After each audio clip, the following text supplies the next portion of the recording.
की थी, इसलिए मेरा नाम शकुंतला पड़ा। महर्षि कण्व ने वहां से उठा लाकर मेरा पालन पोषण किया।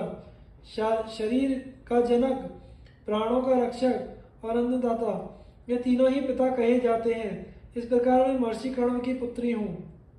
दुष्यंत ने कहा, कल्याणी, जैसा तुम कह रही हो, तुम ब्राह्मण कन्या नहीं राजकन्या हो, इसलिए तुम मेरी पत्नी हो जाओ। सुंदरी, तुम गांधर्व विधि से मुझसे विवाह कर लो। राजाओं के लिए गांधर्व विवाह सर्वश्रेष्ठ माना गया है।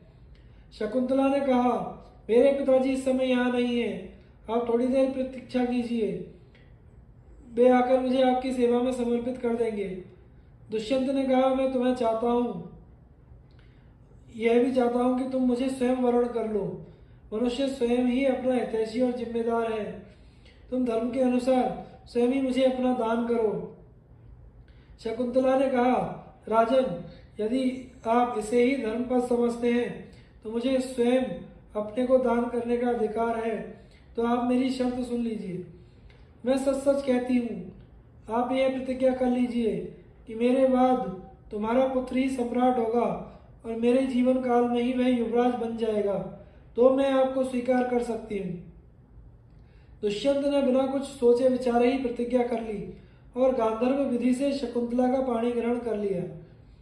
दुष्यंत ने उसके साथ समागम करके बारंबार यह विश्वास दिलाया कि मैं तुम्हें लाने के लिए चतुरंगिणी सेना भेजूंगा और शीघ्र से शीघ्र तुम्हें अपने महल में ले चलूंगा।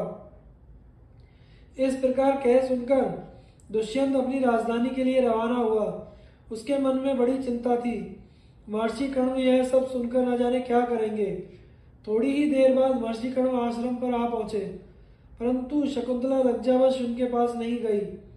त्रिकालदर्शी कण्व ने दिव्य दृष्टि से सारी बातें जानकर प्रसन्नता के साथ शकुंतला से कहा, बेटी, तुमने मुझसे बिना पूछे एकांत में जो काम किया है वह धर्म के विरुद्ध नहीं है। क्षत्रियों के लिए गांधर्व विवाह शास्त्र सम्मत है। दुष्यंत एक धर्मात्मा, उदार एवं श्रेष्ठ है। उसके संयोग से बड़ा बलवान पुत्र होगा। वह सारी पृथ्वी का राजा होगा।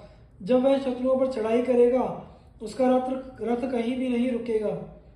शकुंतला के कहने पर महर्षि कण्व ने दुष्यंत को वर दिया कि उसकी बुद्धि धर्म में दृढ़ रहे और राज्य अविचल रहे। भरत का जन्म, दुष्यंत के द्वारा उसकी स्वीकृति और राज्याभिषेक। वैशंपायन जी कहते हैं, जन्मजे समय पर शकुंतला के गर्भ से पुत्र हुआ। वह अत्यंत सुंदर और बचपन में ही बड़ा बलिष्ठ था। महर्षि कण्व ने